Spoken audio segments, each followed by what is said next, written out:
There is no greater suffering than attachment, and no greater liberation than detachment. Love is a river that flows, but what happens when the flow is forcefully stopped? Cutting someone off, especially someone deeply loved, feels like severing a limb, painful, unnatural, and deeply unsettling, yet, there are moments when love turns into a source of suffering. It can become a chain rather than a bond, an obligation rather than a joy. The Buddha taught that all suffering arises from attachment. When we cling to a person, an idea, or a past that no longer serves us, we invite suffering. But does cutting someone off truly bring peace? Or does it create another form of suffering, one that lingers in the shadows of the heart? The mind, conditioned by attachment, resists loss. It wants to hold on, to believe that love must always mean presence. But Zen wisdom teaches otherwise. To love deeply is not to possess, and to let go is not to abandon. True love, in its highest form, does not insist on keeping someone near. It understands that sometimes, love means allowing things to pass, and so, the question arises, what happens when you cut off someone you love from your life?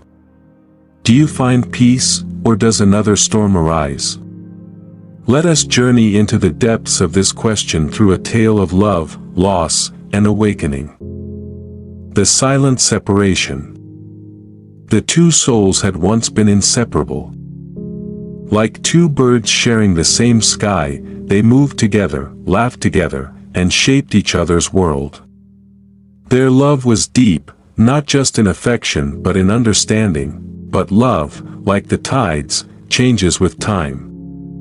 What was once effortless became difficult. Conversations that once flowed like a gentle stream turned into a raging river of misunderstanding. Silence, once comfortable, became suffocating.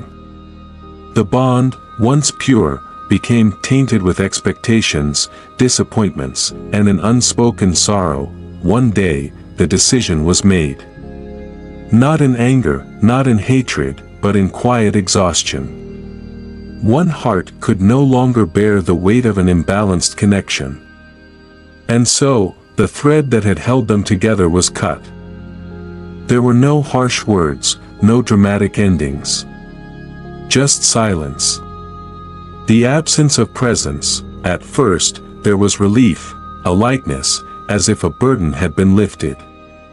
But soon, something unexpected followed. 1. The echo of love. Zen master Ryokan once wrote, "The thief left it behind, the moon at my window."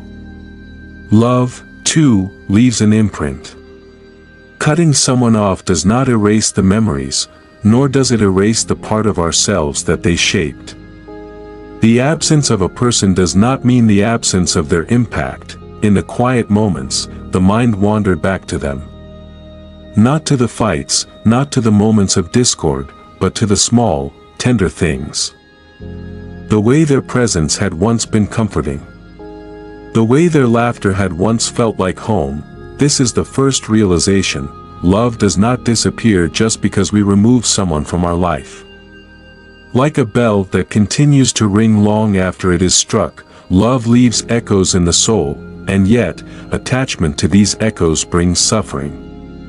The more one resists them, the louder they seem to become. 2. The illusion of control. To cut someone off is an act of control. The mind believes that by removing the person, it removes the pain.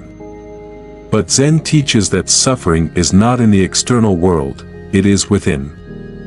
The source of suffering is not the person, but our attachment to how we wish things had been. One day, while walking alone by a river, a thought arose: did I cut them off, or was I trying to cut off my own pain? It is easy to believe that by distancing ourselves from a person, we are freeing ourselves from suffering. But in truth, suffering is not outside, it is within.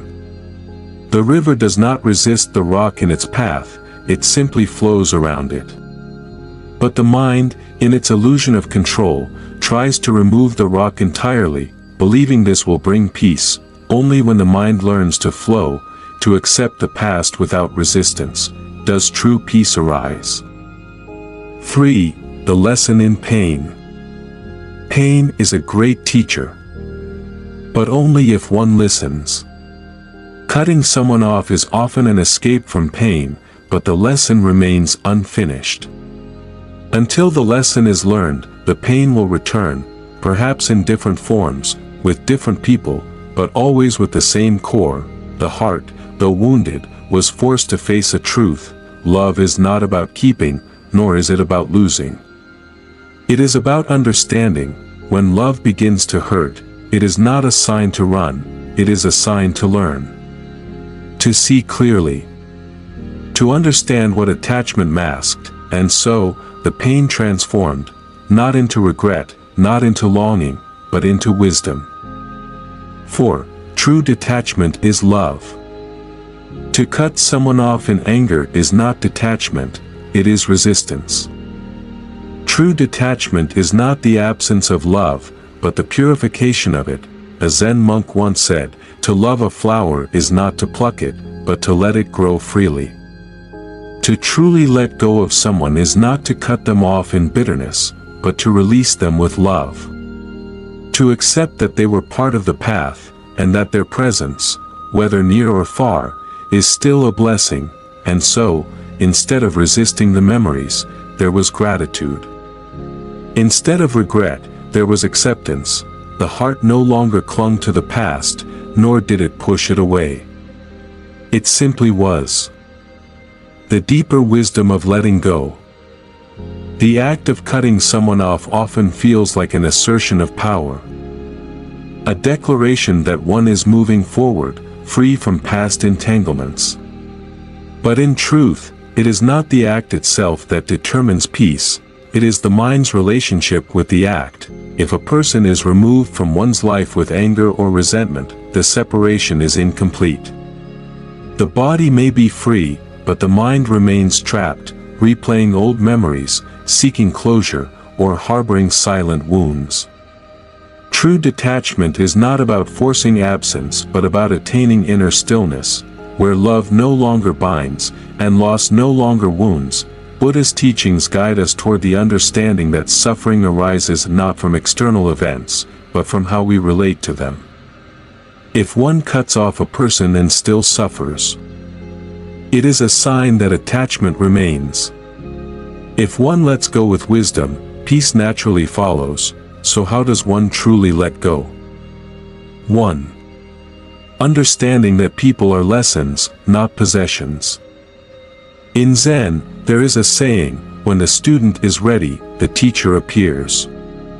When the lesson is learned, the teacher disappears. Every person who enters our life comes for a reason. They are mirrors, reflecting back to us parts of ourselves, our fears, our desires, our unresolved wounds. The pain of losing them is often not about losing them, but about losing what they represented. Perhaps they gave us a sense of belonging, of purpose, or of validation. When they leave, it is these attachments that hurt, not the person themselves. If one understands this deeply, the grip of suffering loosens. Instead of asking, "Why did they leave?" ask, "What did they teach me?" Instead of resisting their absence, embrace the wisdom they left behind. 2. The illusion of emotional permanence. The human heart, in its longing, often believes that love should be eternal in form. But all things, no matter how beautiful, are impermanent. A Zen master once held up a delicate porcelain cup and said, "To me, this cup is already broken. Because I know that someday it will fall, and I will no longer have it. And so, I enjoy it completely while it is here." Relationships, too, are like this cup. We suffer because we cling to the illusion that love must always remain in the form we desire. But love is not static, it evolves, transforms, and sometimes, fades. When one resists this natural flow, suffering arises. Instead of lamenting what was lost, embrace the impermanence of all things. Only then can one truly love without fear. 3. The art of non-attachment, loving without clinging. To love without attachment is to love without fear. To love without needing to keep someone close. This does not mean loving less, it means loving in a way that is not dependent on possession or control. Buddhist wisdom speaks of upekkha, or equanimity, the ability to remain at peace regardless of circumstances. This is the highest form of love, love that does not demand, but allows, love that does not cling, but supports, love that does not fear change, but embraces it. To practice upekkha is to see love as the sky sees the passing clouds, beautiful, fleeting, and ever-changing. 4. Acceptance, the final step in letting go. True letting go is not about pretending someone never mattered. It is about accepting that they matter deeply, but that their role in one's life has changed. When a river meets an ocean, it does not weep for the mountains it left behind. It simply continues its journey, knowing that it is still water, still flowing, still alive, so too must the heart flow. Not with regret, but with gratitude. Not with resistance, but with acceptance. Accept that the past is unchangeable. Accept that love does not need to be held onto to be real. Accept that growth sometimes requires loss. When one reaches this state of acceptance, there is no longer a need to cut off anyone. There is only the gentle release, the recognition that love, when pure, does not bind. It simply is. The path to peace. The journey of cutting someone off is not about them, it is about oneself.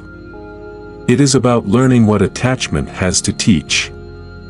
It is about recognizing where suffering comes from and where peace can be found. If one removes a person but still carries resentment, they are still bound. If one lets go but still aches with regret, they are still clinging. True letting go is not an action, it is a realization. It is the understanding that love, at its deepest level, does not need proximity, possession, or permanence to exist. And when one truly understands this, they no longer ask, "What happens when I cut someone off?" Instead, they ask, "What happens when I free my heart?" And in that question lies the key to liberation. Thanks for watching. Hope enjoyed this video. Don't forget to subscribe to my channel for more content like this. Just click the subscribe button below and hit the notification bell so you never miss an update. Also, feel free to leave a comment and let me know what you'd like to see next. See you in the next video.